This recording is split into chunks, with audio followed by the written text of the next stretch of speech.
Okay, but I want to know what happened to the money, Daryl. I'm going to ask you to turn it off. Don't get your hands off that camera. You will go to jail, my friend. You know what? I'm going to go to jail anyways. Go ahead. Go. Let's do it. Let's do it. This will be fun. Mr. Moore, which city did you enjoy the most on the taxpayers' dime? San Francisco, Boston, New Orleans, Chicago, New York? Mike Deeson, you've received all of our reports for the last 5 years. It shows that this housing authority spent between $160,000 and $180,000 a year on travel and training. You're really being obnoxious. I don't know why your station allows you to continue to put out this junk, but it's really running thin. Dr. Dhaliwal, are you saying that you didn't do anything and that it's all because of our media reports? Is that the allegation? Is that the allegation? Would you please get out of my way? The state of Florida says, to me, in writing, there is still an ongoing criminal investigation. I want to be absolutely clear here. There is no criminal investigation of Chapters that's ongoing. According to Schwartz, this email from the Attorney General's office is not true, and he says it's just a form letter. Have you reached out to the Attorney General's office to ask them? I did, and they said there's an ongoing criminal investigation. No, you sent an email to them, but have you I know, called them? I talked to them on the phone. Okay, it's not true. Their company received millions of dollars. No. They didn't receive $2.6 million? They did. The company. The company. Not them personally. No, but they were part of the company. Not them personally. But you don't see Not them personally. But they were part of that entity. Not them personally. Hey, but I want to know what happened to the money, Daryl. I'm going to ask you to turn it off. Don't get your hands off that camera. You will go to jail, my friend. You know what? I'm going to go to jail anyways. Go ahead. Daryl Nunnally thinks he might be Let's do it. going to jail because of people like Krista Cahoon Oh, it's beyond overwhelming. and this license plate. And who doesn't like a license plate that says, "In God We Trust"? These days, Cahoon and several others don't like the license plate. Krista Cahoon's firefighter husband, Alan, was driving this fire truck on the way to a fire when it flipped. He broke his back and eventually died. Cahoon thought she'd be eligible for help from the foundation, which says it will give the funds to children and spouses of deceased first responders. At the time, her husband's house had gone into foreclosure. And I was very desperate when I contacted him. Look, life insurance isn't paying, federal benefits aren't paying, state benefits aren't paying. I mean, I'm desperate. But state and IRS records we obtained show the foundation has not been generous with the money it's collected from the specialty plates. Since it began operating, the In God We Trust Foundation has collected more than $448,000. However, its most recent filing with the IRS showed it had distributed less than $10,000 to first responders. It also, at one point, even lost its tax-exempt status because it failed to file the proper paperwork with the IRS. That's why we wanted to get answers from Foundation head Daryl Nunnally. Hey, Daryl. Mike Deeson. Good. 10 News Investigators. Great. How you doing? Great. Turn that off. I want to talk to you about. We've already had this conversation. I know, but I want to know where the money went. Okay, I will be glad to disclose that. When that goes off, we'll make an appointment. You're trespassing on property right now.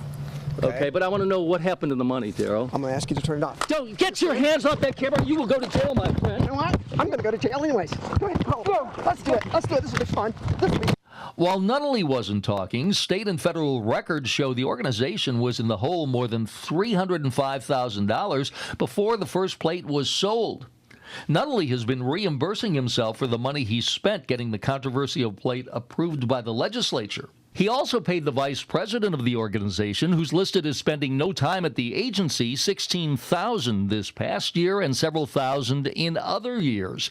That's more than the agency has given out. And that could explain why Nunnally sent Krista Cahoon this email, turning her down when she applied for help. Your biggest hurdle is age. Very few charities are designed to help healthy, young, intelligent widows. I mean, I'm desperate. I need some assistance here. And I get told no. I'll be honest with you, I broke down and cried. Although Nunnally told Cahoon he would put a request before the foundation board, she had no idea where the board met or how she could appeal. All my contact with Daryl was via email. So we set out to find the headquarters for the In God We Trust Foundation, which according to state records brought in $177,900 last year in those specialty license plates. We went to the address listed on its forms, 8815 Conroy Windermere Road, just outside of Orlando, and we discovered the folks at In God We Trust must trust UPS. because this is what we found: the UPS store and a post office box.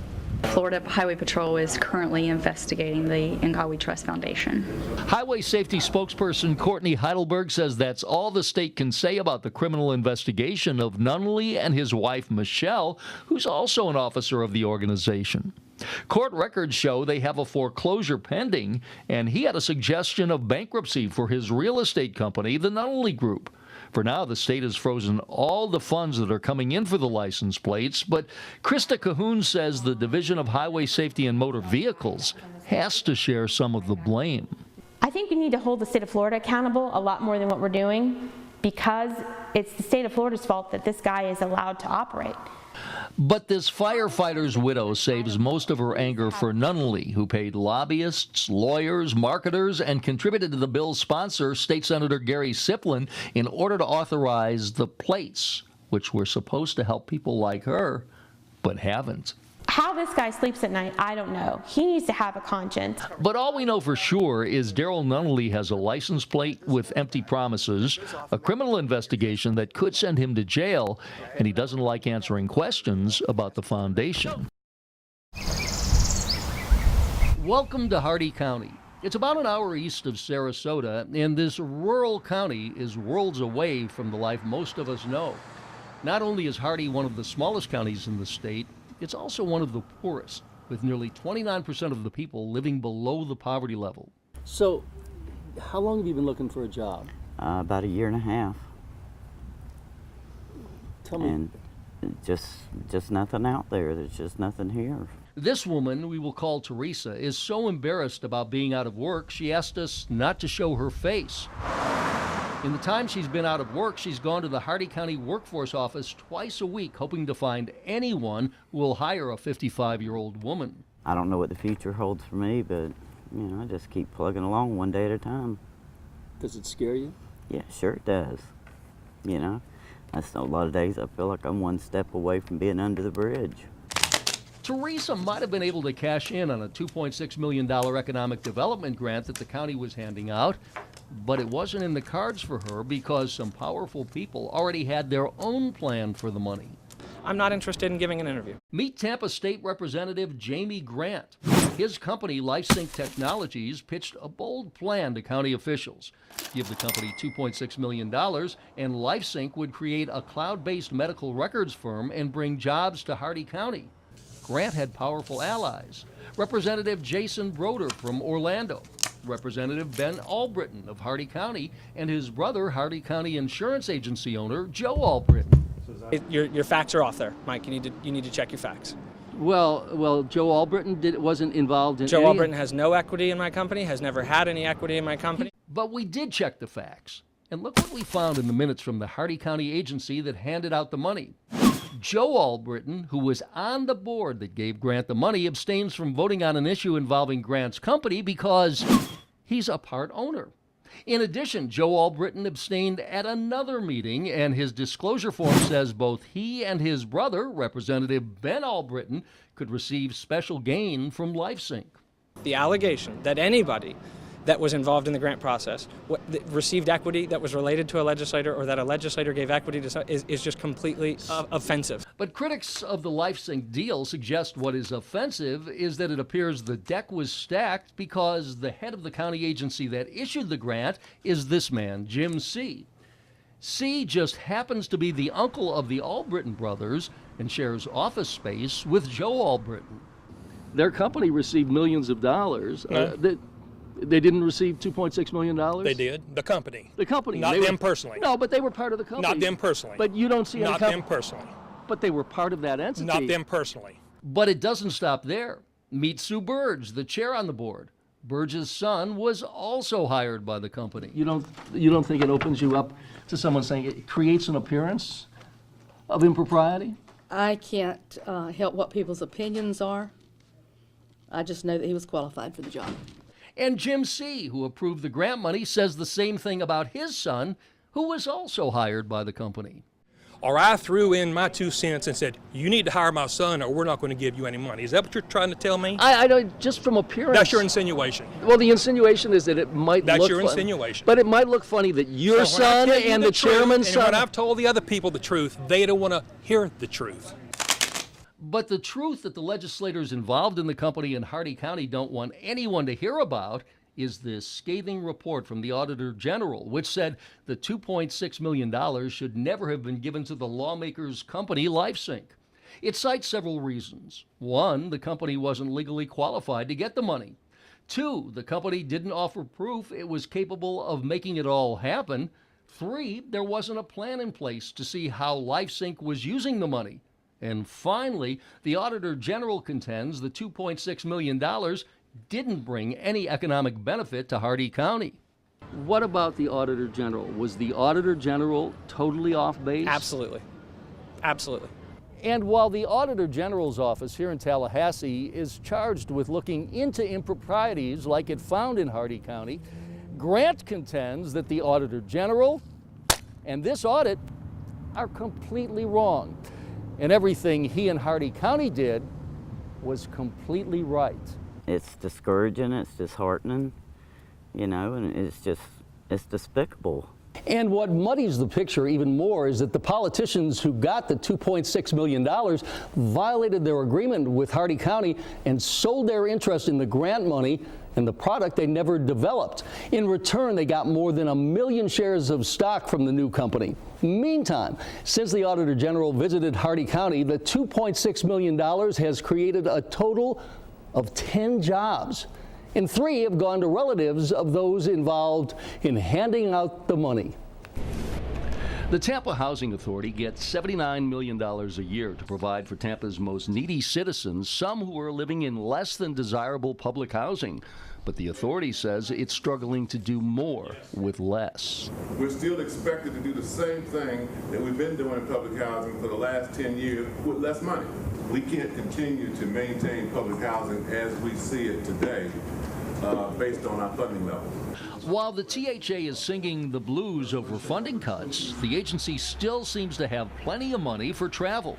From the streets of San Francisco to the French Quarter in New Orleans, from Nashville, the Music City, to the windy city of Chicago, New York, Savannah, Washington, D.C., Charleston, Boston.